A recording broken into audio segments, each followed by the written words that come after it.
Hi, team. I want to talk to you today about two things that's been on my mind on a long drive this weekend. One of which is teaching and learning, and the idea that I taught this. I remember teaching math and going over a test or even reading exams and looking at the sheets and going, oh my goodness, how could they not get this? I taught this 3 times. I taught this 3 times. But when students get questions wrong like that, what they're saying back to you is I learned this 0 times. I learned this 0 times. So often when we say I'm teaching this day, what you really need to be asking is, are they learning on this day? It's the equivalent of like saying something 3 times to someone that doesn't speak English. If they don't speak English, it doesn't matter if you say it 100 times. So I'm going to move on from that though. So now I'm going to get into homework, all right? And since the dawn of time, homework's been like the same thing. You sit up there and teach, and students are expected to go home and pretty much regurgitate what you taught through their notes or through memory. And oftentimes kids get them wrong when they come back to school. And when they get them wrong, you would give them about 4 or 5 different reasons why. But honestly, there's over 100 reasons why a kid can get something wrong. They rush through it.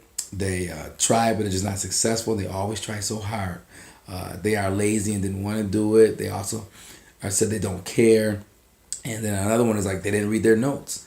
But there's so many other reasons. When the student gets them right, it's always because I did a good job teaching.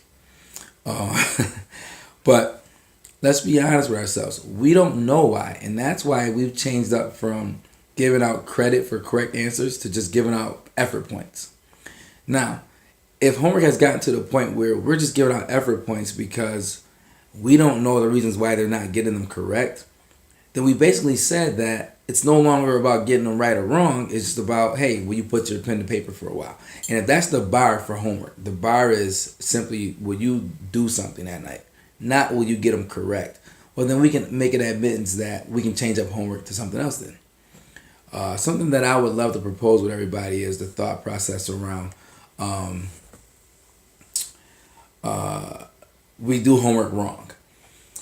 One, when students get their homework incorrect, you just created a bad habit for them. They're discouraged if they tried hard and they come back to school and find out they got them all wrong. You oftentimes have to break down what they did wrong over and over again. If you gave a student 4 or 5 deep questions that night and they got them all wrong, you're going to have to decompose what they did to build it back up to a right level. And then the fourth one, which is pretty big, you might lose parent support because now at home they're embarrassed, never want to help their child again, and just throw that class subject and that subject away. All that work every night done wrong just exacerbates the problem. So what I think we could try is something around watching videos like the one I'm creating right now with you, and try this with your students. Redo the video about 4 or 5 times like I did today, and settle on one, and then give those to the students with homework behind it.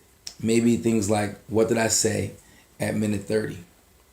Or write me a note that says that you saw the whole video and a summary of it.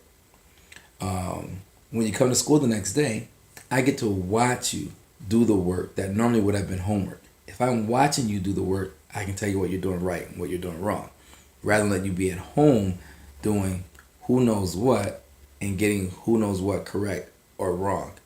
So I want you to think about that. And that was my flip classroom video for today. Think about watching a video about the War of 1812. If a student didn't catch something, they can hit rewind, play it over and over again, look at another day. The absent student can go and you can give them the video and say, hey, you need this video because you weren't here on that day.